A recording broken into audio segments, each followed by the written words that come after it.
Movies వచ్చేసి బాగానే ఉంటాయని అనిపిస్తుంది. ఓకే. ఈవెన్ నాగార్జున సార్ది కూడా కొంచెం లైక్ విలేజ్ బ్యాక్గ్రౌండ్ లాగా ఉంది. అండ్ అల్లరి నరేష్ అండ్ ఇంకొక హీరో కూడా ఉన్నారు. హ్మ్. సో అంటే ఇప్పుడు మనకి 'నాగార్జున' సాంగ్ లోనే చెప్పకనే చెప్తున్నారు. పండక్కి నా సామిరంగా అని చెప్పి. సో నా సామిరంగా మరి పండక్కి అనుకోవచ్చా? ఎస్ అనుకోవచ్చు. అనుకోవచ్చు. Yeah. అండ్ 'గుంటూరు కారం' కూడా గుంటూరు నాకెవరు కారం సరిలేరు వచ్చేసి అని అంటున్నారు. అంటే లైక్ గుంటూరు కారం వచ్చేసి లైక్ రీసెంట్ గా మహేష్ బాబు సార్ కూడా వచ్చేసి కొత్త కొత్త మోడల్స్ తోటి వస్తున్నారు మూవీస్. లైక్ రవితేజ లాగా రీసెంట్ గా వచ్చిన సర్కార్ వార్ పాట కూడా చాలా బాగుంది చెప్పాలంటే. లైక్ అది ఒక మంచి మెసేజ్ ఇచ్చారు. సో దీంట్లో కూడా వచ్చేసి ఒక లిటిల్ బిట్ మెసేజ్ ఉందని ఎక్స్పెక్ట్ అంటే చేస్తున్నాను. త్రివిక్రమ్ స్టోరీ లానే త్రివిక్రమ్ ఉంటుంది స్టోరీస్ అని యా అంటున్నారు. యా కానీ కొంచెం ఏదో కొత్తగా అయితే ఉంటది అని అనిపిస్తుంది.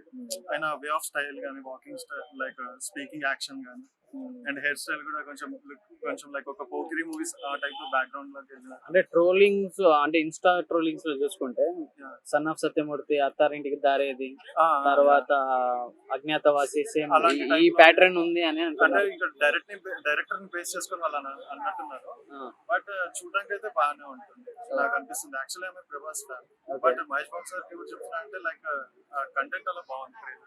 Thank you. Thank you.